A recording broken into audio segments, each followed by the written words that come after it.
The sound cut through $50,000 worth of crystal like a blade through silence. Sharp. Final. Like something precious being destroyed forever. Zara Thompson stood in the Whitmore family's dining room, her black server's uniform hanging in tatters where Victoria Whitmore had just grabbed the fabric and ripped it clean off her body. 20 of Connecticut's most powerful people sat motionless, crystal wine glasses halfway to their lips, watching a 26-year-old woman's dignity get shredded along with her clothes. The chandelier above cast dancing lights across the marble floor, but nobody was looking at the elegance anymore. Every eye in that room was locked on Zara's trembling hands as she clutched the remaining pieces of fabric, trying to cover herself while her world collapsed in front of strangers who treated her like she didn't exist. But here's the part that will haunt you. The silence that followed wasn't shock. It wasn't surprise. It was choice. 20 people with the power to speak up, choosing not to. 20 witnesses to cruelty, deciding that their comfort mattered more than her humanity. Zara's dark eyes filled with tears that she fought to keep from falling. Her breath came in short, controlled bursts as she stood there, exposed and humiliated, while Victoria Whitmore's diamond bracelet caught the light like ice crystals on a winter morning. Beautiful. Cold. Deadly. This wasn't Zara's first encounter with entitled people who thought money bought them the right to destroy others. She'd cleaned up after their messes, served their food, listened to their casual cruelty disguised as polite conversation. But this moment, this was different. This was 3 months of being treated like furniture that occasionally moved, 3 months of subtle insults and impossible standards, finally exploding into something everyone could witness. The question hanging in that silent room wasn't just about torn fabric or wounded pride. It was about what happens when quiet people are pushed too far. It was about the moment when invisible becomes undeniable. It was about discovering that sometimes the most powerful person in the room isn't the one with the biggest bank account. Blake Whitmore sat at that table, his knuckles white as he gripped his wine glass, watching his mother destroy another human being for sport. His jaw tightened. His breathing changed. Because in that moment, he had to choose between the family that raised him and the man he wanted to become. What happened in the next 60 seconds would change every relationship in that room. It would challenge everything these people believed about power, about worth, about the lines that should never be crossed. It would show Zara Thompson exactly who she was when the world tried to tell her she was nothing. And for 20 witnesses who thought they were just there for dinner and charity donations, they were about to learn what real courage looks like when it finally decides to stand up. Hey SoulThread family, before we continue Zara's story, I want you to know these stories take weeks of research into real social dynamics and careful crafting to honor experiences like hers. If these stories move you like they move me, I've pinned a support link below. Every contribution helps us keep telling stories that matter. Before we dive deeper into what happens next, drop a comment below with your location and what time you're watching this. I love seeing our global SoulThread community come together around stories that remind us dignity knows no boundaries. 6 hours before that uniform got torn apart, Zara Thompson was sitting at her kitchen table at 5:30 in the morning, surrounded by a different kind of mess. Medical bills spread across the scratched wood surface like fallen leaves, each one stamped with numbers that made her stomach clench.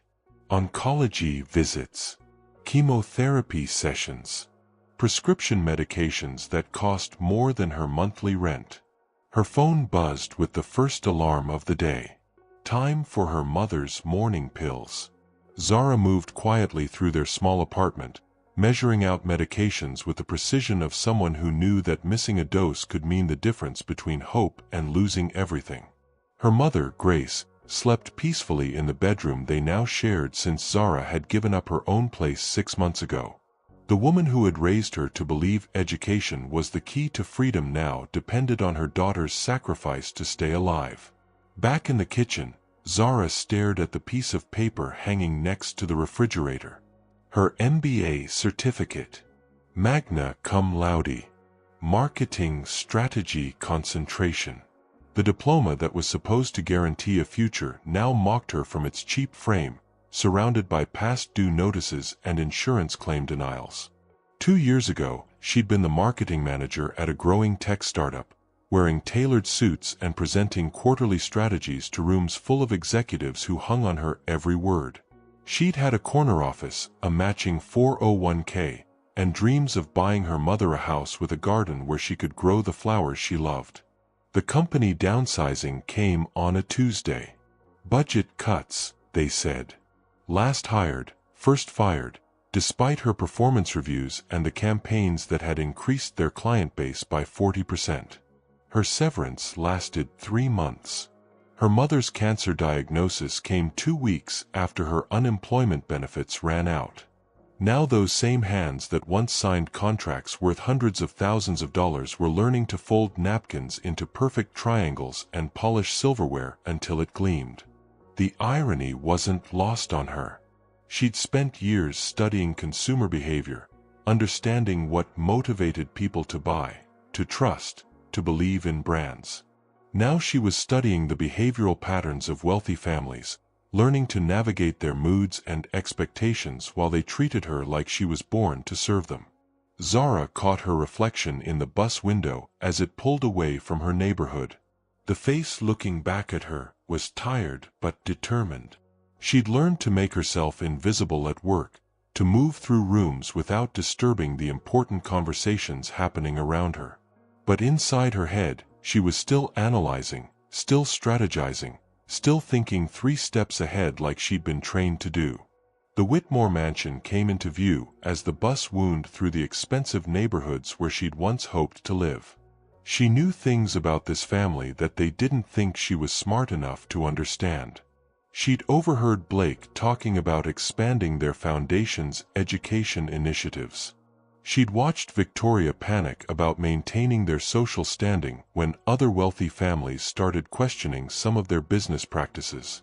These people had no idea that their server had spent 4 years studying organizational psychology and consumer motivation. They didn't know she understood exactly what drove their behavior, their need to demonstrate power, their fear of losing control. To them, she was just another black woman in a uniform, grateful for whatever scraps they threw her way. The truth was more complicated. Zara needed this job desperately, but she wasn't grateful for their condescension. She appreciated the steady paycheck, but she resented having to smile while they treated her like she was invisible. Every morning, she made a conscious choice to preserve her dignity while doing whatever it took to keep her mother alive. She developed strategies for maintaining her sense of self in environments designed to strip it away. When Victoria made cutting comments about her speed or efficiency, Zara would mentally restructure the feedback using frameworks she'd learned in business school. When guests talked about the help like she wasn't standing right there, she'd analyze their insecurity patterns and understand that their cruelty came from their own fears. But strategies only worked for so long. And as Zara walked up the marble steps to the Whitmore mansion that morning, adjusting her uniform and preparing for another day of being treated like furniture, she had no idea that tonight would be the night her dignity would finally demand to be seen. Type strength if you know someone juggling impossible choices just to survive, because Zara's story is more common than we want to admit. Blake Whitmore had never really noticed the way his mother spoke to the staff until Zara started working for their family 3 months ago. At 32, he'd grown up in a world where people appeared and disappeared from his life based on paychecks, where conversations stopped when he entered rooms, where everyone smiled at him whether they meant it or not. But something about the new server made him pay attention to things he'd spent his whole life overlooking. It started the second week she worked there, when his mother was hosting one of her charity planning meetings in the sunroom. Blake had come home early from his office downtown, where he spent his days managing the family's technology investments, and found Zara carefully arranging fresh flowers while the women discussed fundraising strategies. He'd been about to grab a water from the kitchen when he heard one of the women suggest partnering with local businesses for auction donations. The conversation stalled as they struggled to identify companies that aligned with their charitable mission. That's when Zara, without looking up from the flowers, quietly mentioned 3 tech startups in the area that had strong community involvement track records and would likely welcome the partnership opportunity. Blake froze in the doorway. The way she spoke wasn't the careful, deferential tone she used when his mother was around. Her voice carried confidence, knowledge, the kind of insight that came from understanding business strategy at a level most people in that room couldn't match. His mother's response was swift and cutting. "Zara, we didn't ask for your input. Please focus on your actual responsibilities." The correction was delivered with the kind of cold politeness that was designed to humiliate without appearing overtly cruel. Blake watched Zara's shoulders tighten slightly, but she simply nodded and continued arranging the roses with steady hands. No argument. No visible reaction. Just professional acceptance of being put back in her place.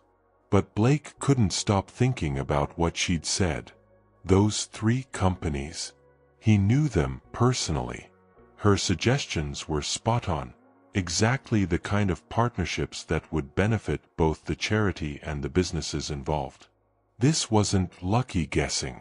This was someone who understood market dynamics and strategic positioning. He started noticing other things after that. The way Zara moved efficiently through the house, not just completing tasks but optimizing her workflow in ways that showed she was thinking systematically about time management. How she anticipated needs before they were voiced, positioning herself to serve the next course just as conversations were winding down, clearing plates before guests felt rushed but after they'd finished eating.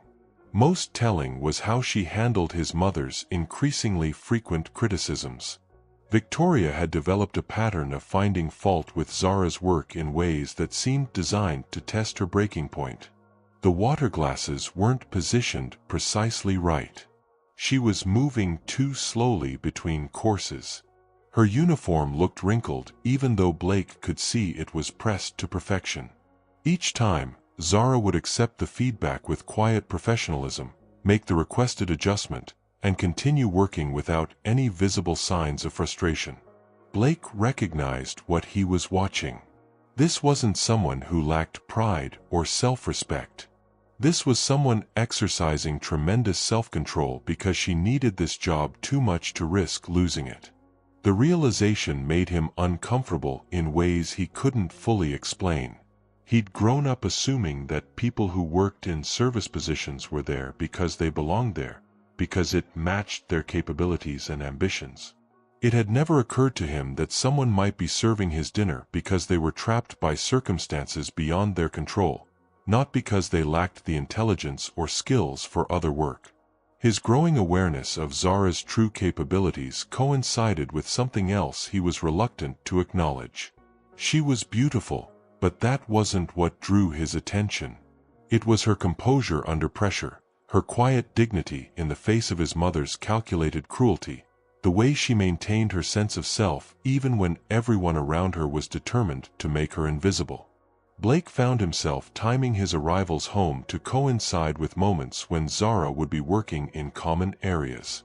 He started lingering in the kitchen while she prepared for dinner service, making casual conversation that revealed more about her background and perspectives. She was careful never to overshare, never to cross the boundaries that employment and social expectations had established between them. But in brief moments, he caught glimpses of the sharp mind and strong character that his mother seemed determined to suppress. The conversations were a revelation. Zara had opinions about everything from urban development to digital marketing trends, informed perspectives that came from education and experience his family circle assumed she couldn't possess. When he mentioned challenges his company was facing with customer retention in emerging markets, she asked questions that showed she understood complex business dynamics. When he complained about board meetings where older investors struggled to understand social media engagement, She offered insights that proved she knew more about contemporary marketing than most of his business school classmates. But these interactions didn't go unnoticed. Blake became aware that his mother was watching him, cataloging every moment he spent talking with Zara, every time his attention lingered when she was in the room. Victoria's comments about maintaining appropriate boundaries with staff became more frequent and pointed. The tension escalated during family dinners, when Victoria would make observations about employees who forgot their place or got ideas above their station. Blake recognized these comments as warnings directed at him, reminders of the social lines he was expected to maintain. The conflict crystallized for Blake during a conversation with his college roommate, who worked in civil rights law and had grown up in circumstances much closer to Zara's current situation.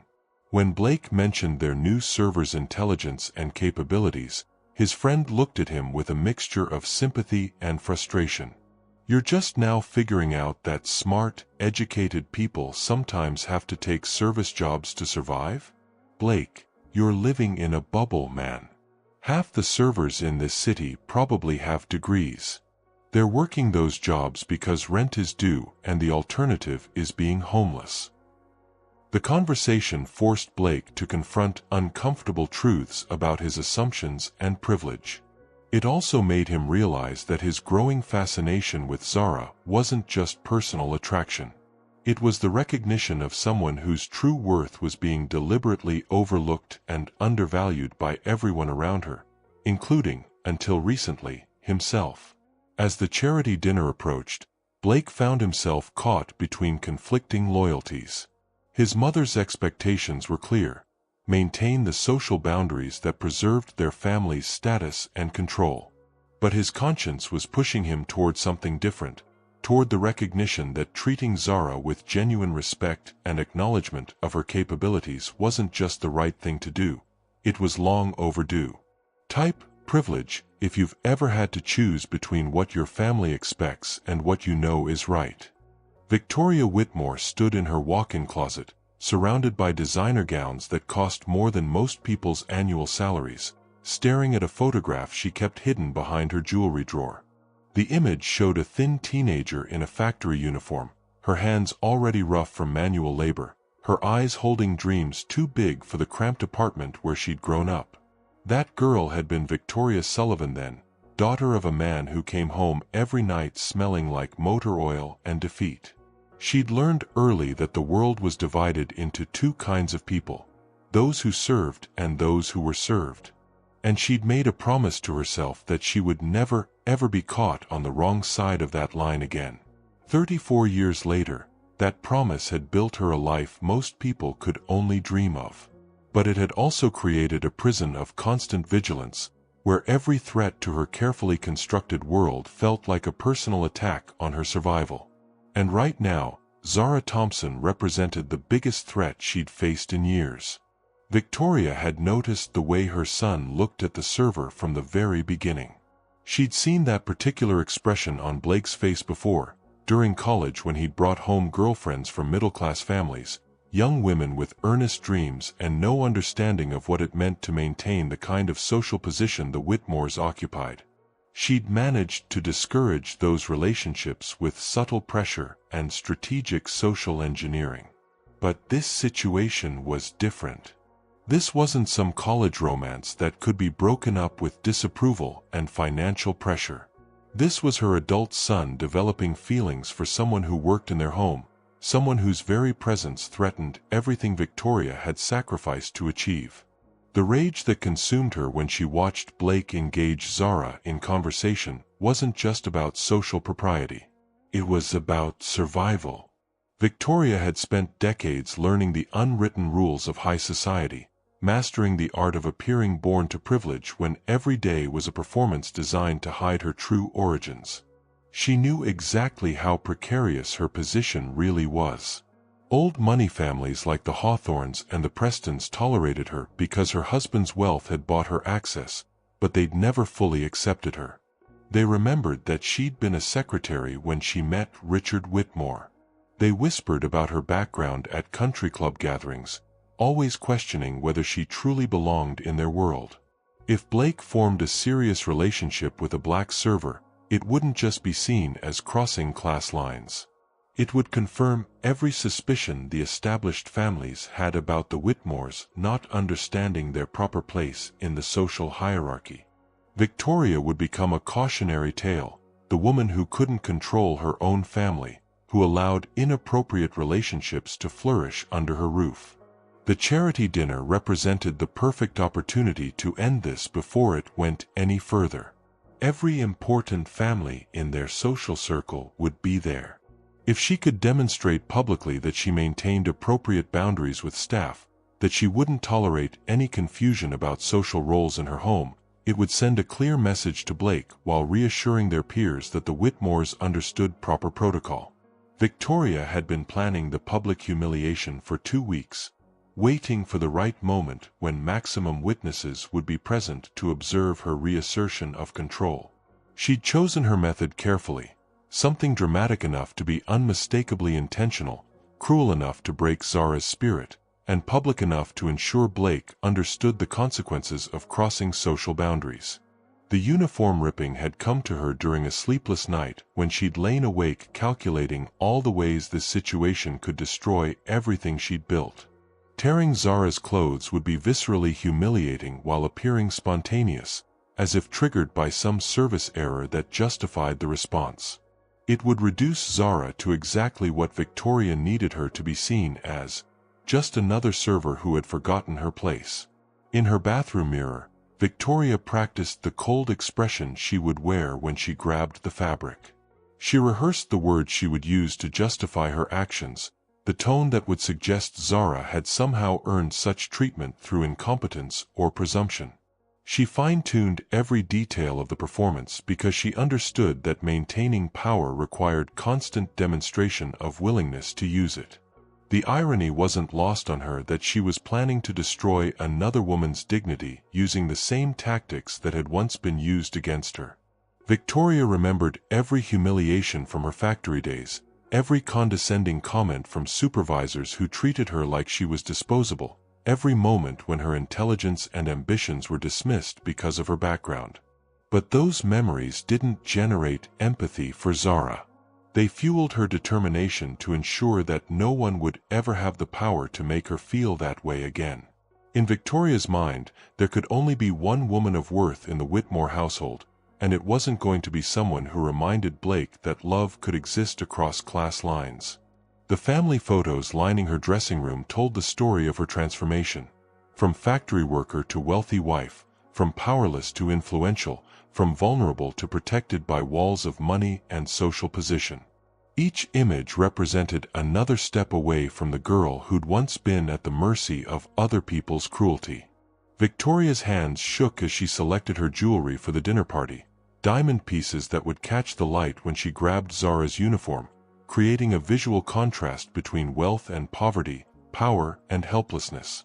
She was about to become the kind of person she'd once feared and hated, but in her twisted logic, that transformation was necessary for survival. She'd convinced herself that destroying Zara would save Blake from making a mistake that would cost their family everything. She'd rationalized the planned cruelty as protection, as the kind of tough love that prevented bigger disasters down the road. What Victoria couldn't see was that her desperation to avoid becoming a victim again was about to turn her into something far worse. A person who destroyed others to feel safe, someone whose fear had curdled into the kind of cruelty she'd once suffered herself. The charity dinner was hours away, and Victoria Whitmore was ready to sacrifice someone else's dignity on the altar of her own security.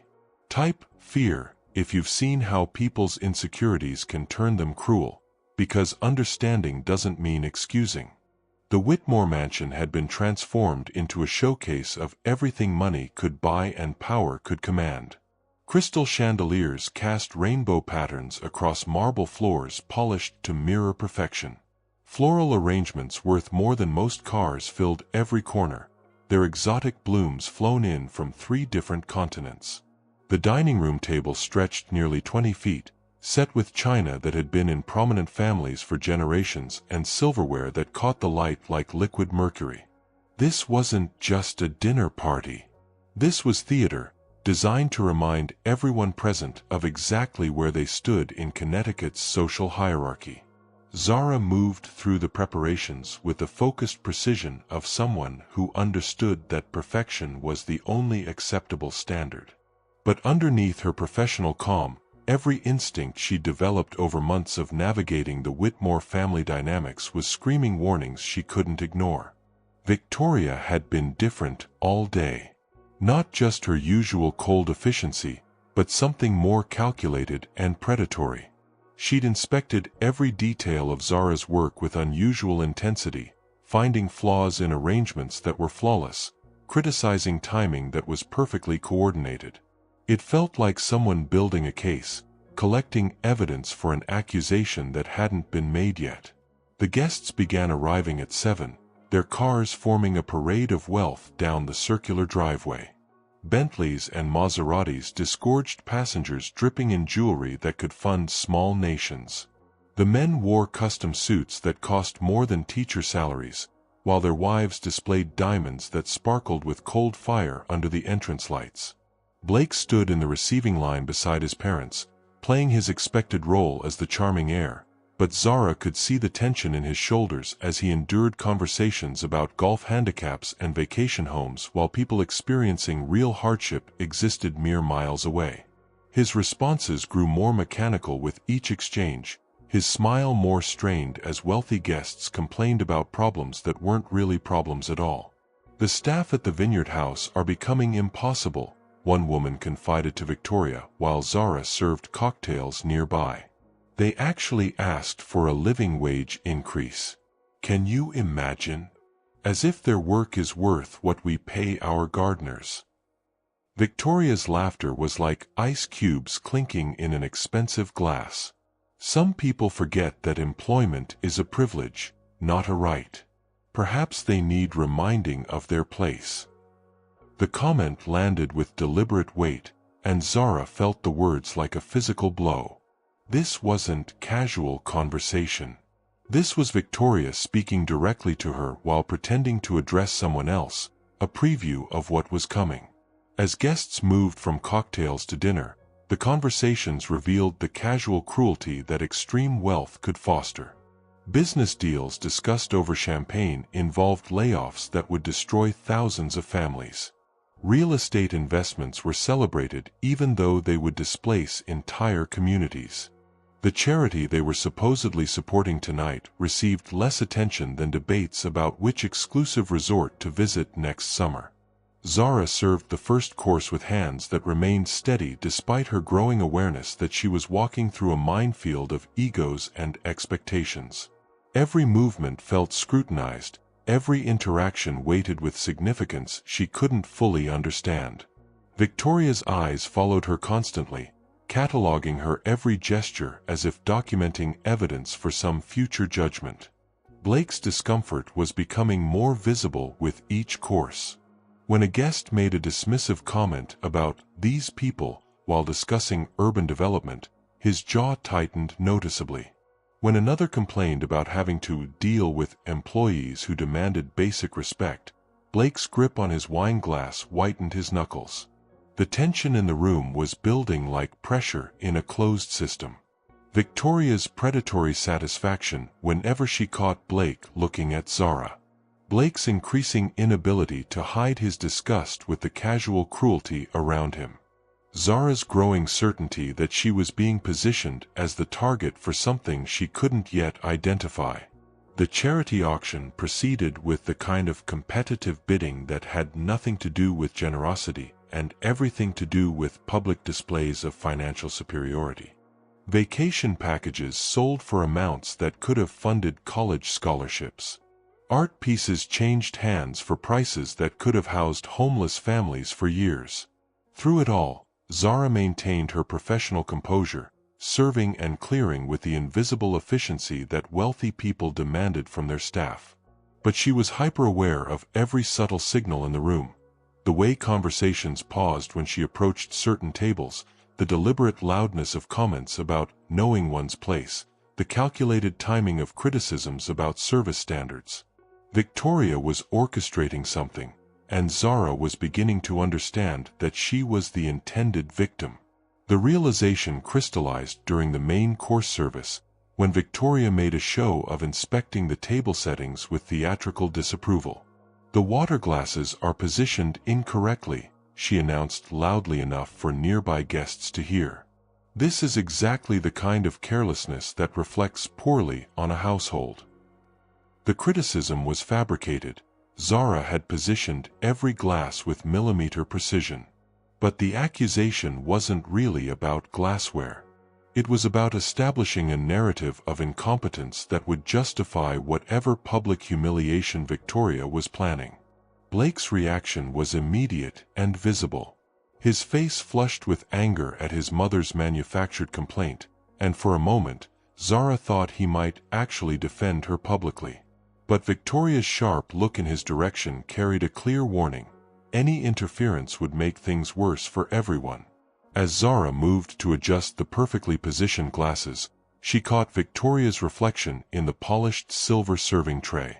The older woman's expression wasn't angry or frustrated.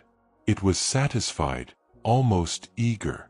This was someone who had found their target and was preparing to strike. The final course was being served when Victoria made her decision. Zara was placing a dessert plate in front of a guest when Victoria's voice cut through the dinner conversation like a blade. "Stop." Every conversation ceased. Every head turned. The word hung in the air like a threat finally ready to be fulfilled. The word "stop" cut through the elegant dinner conversation like a knife through silk. 20 of Connecticut's most powerful people turned toward Victoria Whitmore, their expressions shifting from polite curiosity to uncomfortable recognition that something was about to happen that would make them all witnesses to something they'd rather not see. Zara froze with the dessert plate still in her hands, every muscle in her body recognizing the predatory tone she'd been dreading all evening. This was the moment Victoria had been building toward, the trap that had been set with surgical precision and cold calculation. "Put that plate down," Victoria commanded, her voice carrying across the silent room with the authority of someone who had never been denied anything she demanded. "Your presentation tonight has been completely unacceptable." The lie hung in the air like poison. Every guest at that table had been served flawlessly. Every course had arrived at the perfect temperature, every glass had remained filled, every interaction had been handled with professional grace that any restaurant would have celebrated. But truth wasn't the point of this performance. Zara set the plate down carefully, her hands steady despite the adrenaline flooding her system. She'd known this was coming, felt it building all evening, but the reality of being publicly targeted still hit like a physical blow. "Mrs. Whitmore, I apologize if something wasn't to your satisfaction," Zara said quietly, maintaining the respectful tone that had protected her through months of subtle attacks. "Please let me know what I can correct." The response was reasonable, professional, exactly what any employer would want to hear from someone committed to doing good work. But Victoria wasn't looking for reasonable. She was looking for an excuse to demonstrate power, and Zara's dignity was only making her angrier. "Your attitude is the problem," Victoria snapped, rising from her chair with the theatrical timing of someone who understood how to command a room. "You've been presumptuous and inappropriate since the day you started working here. You seem to forget that you're staff, not family."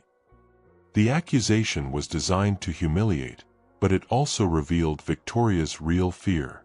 The word "family" carried weight that everyone in the room understood. This wasn't really about service standards or professional boundaries.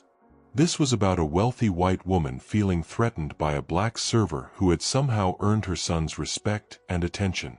Blake's face flushed red as his mother's words registered. He'd been watching the exchange with growing horror, recognizing the calculated cruelty he'd witnessed in smaller doses over the past months. But this public assassination of someone who had done nothing wrong was beyond anything he'd imagined his mother capable of. "Mother, Zara's service tonight has been exceptional," Blake said, his voice tight with controlled anger. Every guest has been. Blake. Victoria's interruption was sharp enough to draw blood. This doesn't concern you. But Blake was past the point where his mother's commands could silence his conscience.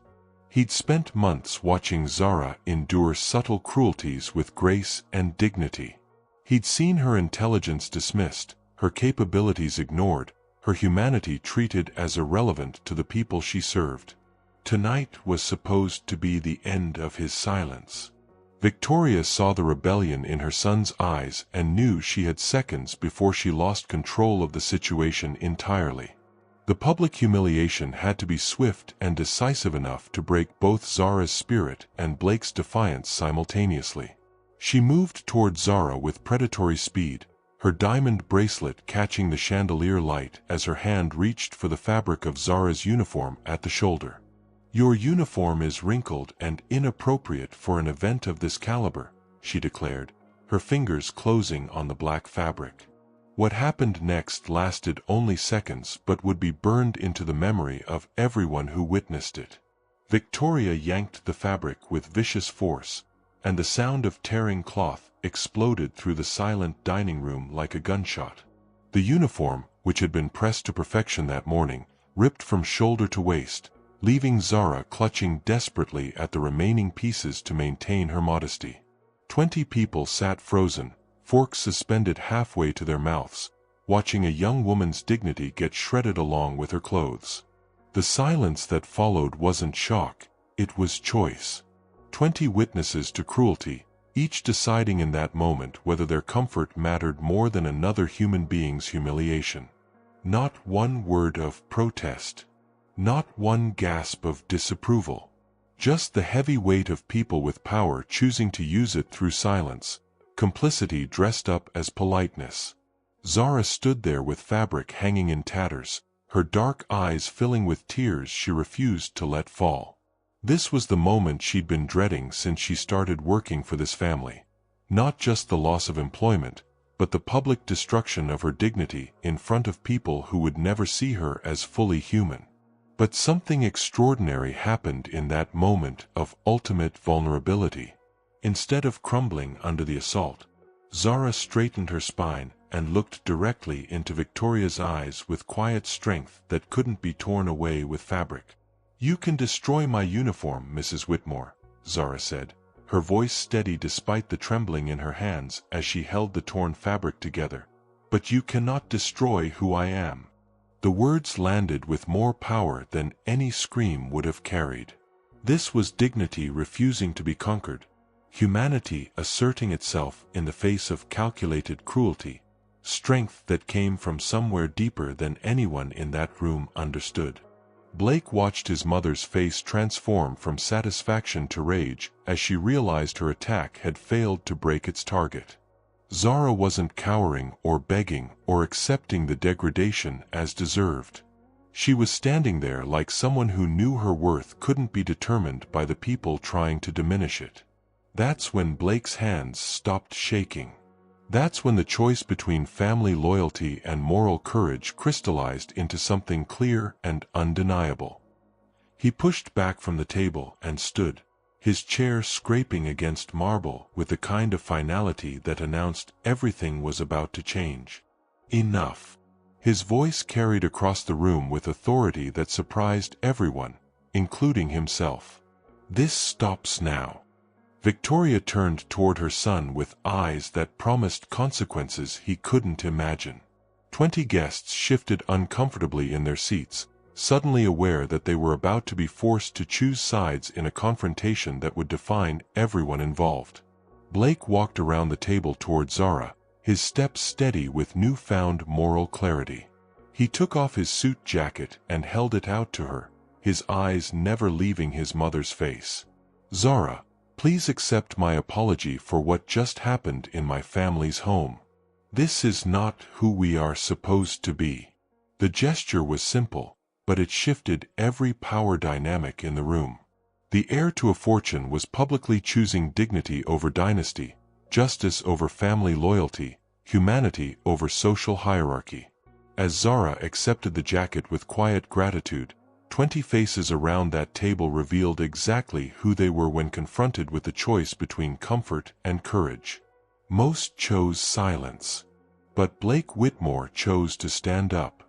The silence that followed Blake's declaration lasted exactly 12 seconds. 12 seconds of 20 powerful people processing the fact that they just witnessed the heir to a fortune choose moral courage over family loyalty, dignity over dynasty. Then the whispers began.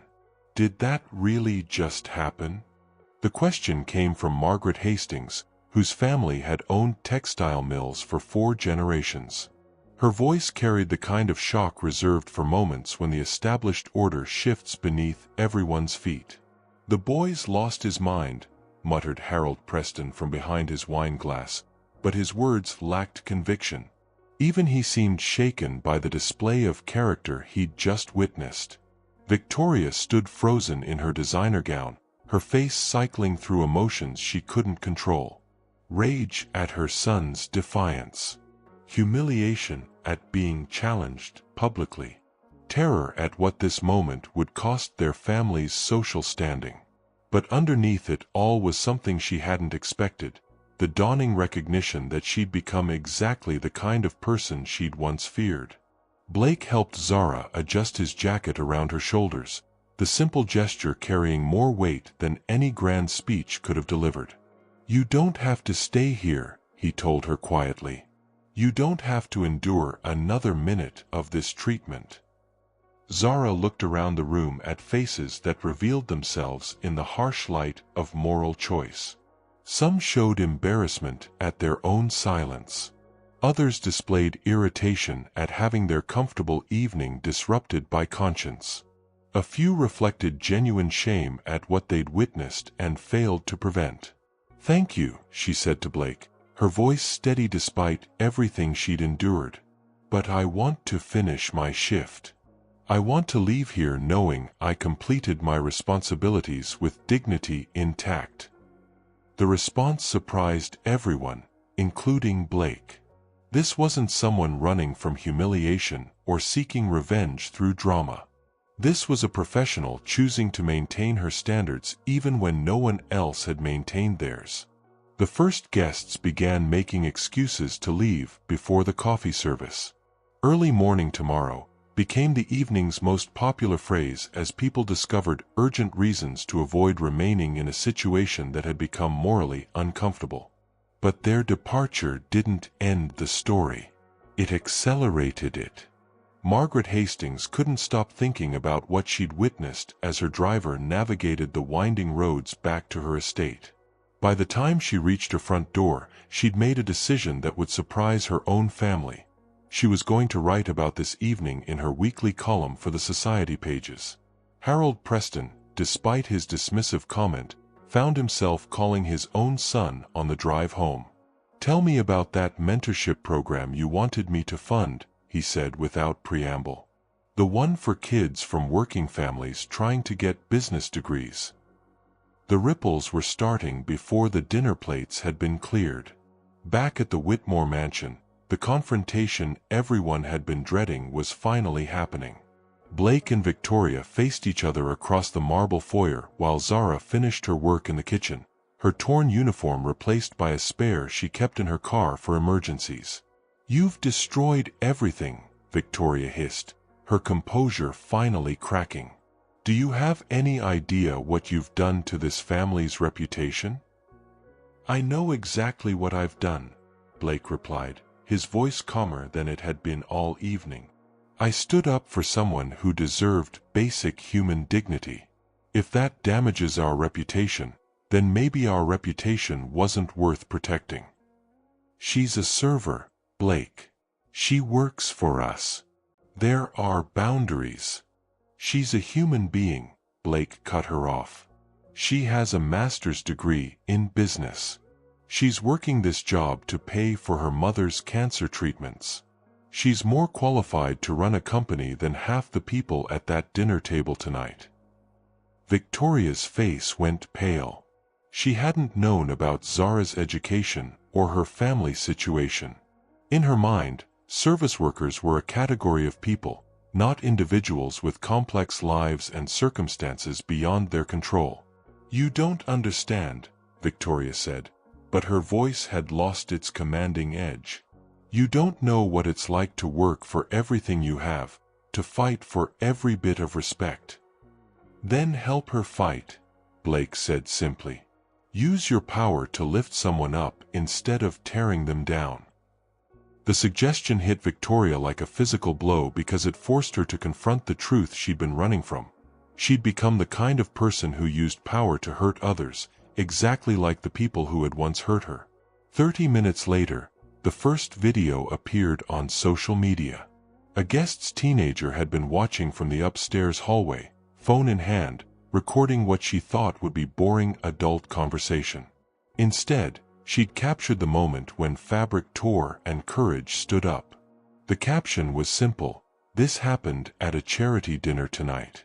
Rich woman tears server's uniform apart. Son stands up for her. Everyone else stays silent. What would you do?" Within an hour, the video had been shared 300 times. By morning, it would reach millions of viewers who would debate, argue, and ultimately be forced to ask themselves the same question Blake had faced. When confronted with injustice, would they choose comfort or courage?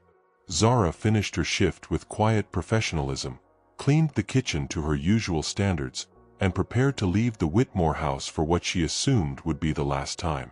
She'd lost jobs before. She could find another one. But as she gathered her things, Blake approached her with something she hadn't expected: respect and a job offer that would change everything. "I've been thinking about starting a consulting firm," he said. "Someone with your skills and experience could help build something meaningful from the ground up. Something focused on helping businesses treat their employees with the dignity everyone deserves." Zara studied his face for any sign of pity or condescension. She found neither. What she saw was someone who had been transformed by witnessing injustice and choosing to act against it. "I'll consider it," she said simply, because dignity meant making decisions based on merit, not desperation. As news of the evening's events spread through social media and society columns, something unprecedented began to happen. Other service industry workers started sharing their own stories of mistreatment and quiet dignity. Business owners began examining their own practices. Young people from wealthy families started asking uncomfortable questions about privilege and responsibility. One moment of courage had created ripples that would become waves of change. 2 weeks after the charity dinner that changed everything, Zara Thompson sat in a corner office overlooking downtown Hartford, reviewing business plans for Blake's new consulting firm. The morning sun streamed through floor-to-ceiling windows, illuminating documents that represented something she'd never dared hope for: a career that valued her intelligence instead of hiding it. The transition from server to business partner had been swift and transformative. Blake hadn't offered her charity or pity. He'd offered her equity in a company built around the radical idea that every worker deserved dignity, fair wages, and opportunities for advancement regardless of their background. Their first client was a chain of upscale restaurants whose management had watched the viral video and realized they needed to examine their own treatment of staff. Zara's insights, drawn from months of experiencing workplace dynamics from the invisible side, were revolutionizing how they approached employee relations. "The problem isn't just wages," she explained during their morning strategy meeting. "It's the assumption that people in service positions don't have opinions worth hearing, ideas worth considering, or dreams beyond their current circumstances." Blake listened with the respect of someone who had learned that moral courage was just the beginning. Real change required sustained effort, strategic thinking, and the willingness to use privilege as a tool for justice rather than personal comfort. His transformation had surprised everyone, including himself. The heir who had once passively accepted his family's casual cruelty was now actively disrupting systems that perpetuated inequality. He'd started funding scholarship programs for service industry workers pursuing business degrees. He'd begun speaking at conferences about corporate responsibility and workplace dignity. But perhaps most importantly, he'd learned to listen to voices that had been marginalized and dismissed, recognizing that people like Zara had insights that could transform entire industries. The video of the uniform tearing incident had reached 12 million views, sparking conversations in boardrooms, classrooms, and dinner tables across the country. #Dignity Matters became a rallying cry for service workers sharing their own stories of mistreatment and resilience. Restaurant owners found themselves answering uncomfortable questions from customers who had watched the video and started paying attention to how staff were treated in their establishments. Hotel chains implemented new policies after employees began speaking up about conditions they'd endured in silence for years. Margaret Hastings' Society column about the evening had been reprinted in newspapers nationwide, her first-hand account forcing wealthy readers to confront their own complicity in systems that dehumanized service workers. "We sat there and said nothing," she wrote. "We watched a woman's dignity get torn apart and chose our comfort over her humanity. That choice revealed more about us than we wanted to know." The social consequences for Victoria had been swift and severe. Invitations to exclusive events stopped arriving. Country club conversations grew awkwardly quiet when she approached. The social standing she'd fought so hard to achieve was crumbling because she'd demonstrated exactly the kind of character that made people uncomfortable. But the isolation had forced something unexpected, self-reflection that cut deeper than social embarrassment. Victoria found herself remembering the factory supervisor who had once humiliated her in front of coworkers, tearing up her work and making her start over while everyone watched. She remembered the shame, the helplessness, the way it felt to have her humanity dismissed by someone with power over her circumstances. The realization that she had become that supervisor was devastating and liberating simultaneously. For the first time in decades, Victoria began asking herself who she wanted to be instead of who she thought she needed to be to survive. She'd started volunteering at a job training center for women transitioning out of poverty, quietly using her business skills to help people navigate the professional world she'd once gatekept. It was small work, invisible work, but it felt like the first genuine thing she'd done in years. The ripple effects extended far beyond the Whitmore family's social circle. College students organized panels about class privilege and moral courage. High school teachers used the video as a case study in ethics classes. Parents found themselves having conversations with their children about standing up for others, even when it's uncomfortable or costly. A group of young professionals in New York started a mentorship program pairing business school graduates with service industry workers who wanted to advance their careers. They called it the Zara Initiative, though she'd never sought recognition for inspiring their work.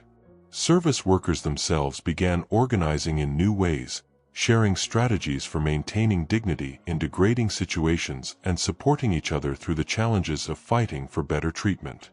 The video had given them language for experiences they'd struggled to articulate and evidence that their stories mattered to people beyond their immediate circumstances.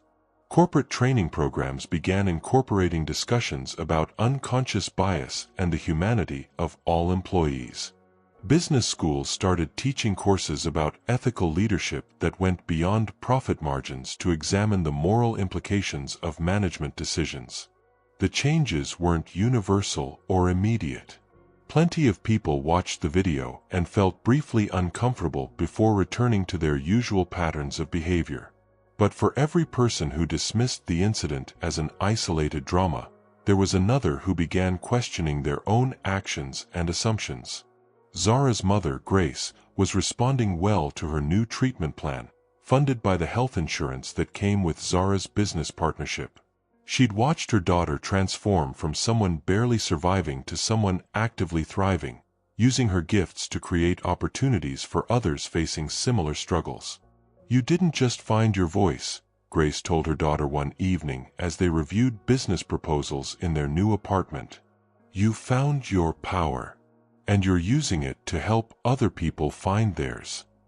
The consulting firm was growing, attracting clients who genuinely wanted to create more equitable workplaces.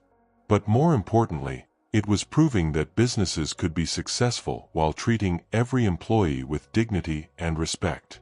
6 months after a torn uniform changed everything, Zara Thompson stood behind a podium at the National Workers' Rights Conference, looking out at an audience of 500 people who had come to hear about dignity in the workplace. The woman who had once served dinner while being treated as invisible was now being introduced as a keynote speaker whose insights were transforming entire industries. "Dignity isn't something that can be given or taken away," she began, her voice steady with the confidence of someone who had discovered her own power. "It's something that lives inside us, waiting for the moment when we decide to stand up and claim it." In the audience, Blake watched with pride that had nothing to do with ownership and everything to do with witnessing someone flourish in their rightful place. Their relationship had grown slowly and naturally, built on mutual respect and shared values rather than dramatic rescue or guilt.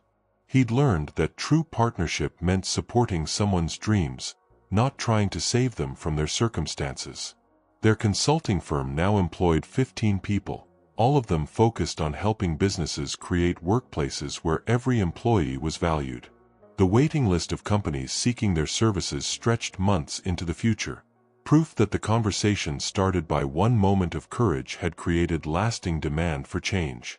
Victoria Whitmore sat in the third row, having driven 3 hours to hear the woman she had once tried to destroy. The journey to this auditorium had been longer than miles could measure, involving therapy, volunteer work, and the painful process of examining a lifetime of choices made from fear rather than strength. She would never be friends with Zara, and she didn't expect forgiveness for the cruelty she'd displayed. But she had become someone different, someone who used her resources to lift others up rather than tear them down. Her foundation now provided scholarships for service industry workers pursuing education, quiet work that would never make headlines but changed individual lives one opportunity at a time.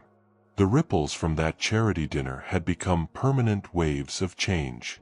Restaurant chains had implemented new standards for employee treatment. Business schools were teaching ethics courses that included modules on workplace dignity. Young people from wealthy families were asking harder questions about privilege and responsibility. But perhaps most importantly, service workers everywhere had begun to understand that their worth wasn't determined by other people's treatment of them. They were organizing, speaking up, and demanding the respect that should never have been conditional on their job titles. As Zara concluded her speech, she looked out at faces that reflected hope, determination, and the recognition that change was possible when people chose courage over comfort. "Every time you speak up for someone who's being mistreated," she said, "every time you refuse to stay silent when you witness injustice, you're proving that individual actions can create collective transformation. Your voice matters. Your choices matter. And the person you stand up for today might be the one who changes everything tomorrow." The standing ovation lasted 3 minutes, but the impact would last generations. SoulThread family, Zara's courage reminds us that dignity isn't determined by our bank account, it lives in how we treat each other. Creating stories like this means researching real workplace dynamics, understanding the psychology of courage, and crafting narratives that don't just entertain but empower. If Zara's story moved you, if Blake's choice inspired you, if you believe everyone deserves to be treated with basic human respect regardless of their job or background, then you're part of what we're building here. Your support through the link below doesn't just help us create more stories, it helps us amplify voices like Zara's that might otherwise go unheard. In a world where it's easier to stay silent, we're here to celebrate those who speak up. Subscribe if you want to be part of that conversation. Because every time you share these stories, every time you support this channel, you're saying that dignity matters, courage matters, and everyone's story deserves to be told with respect. Thank you for believing these stories can change how we see each other.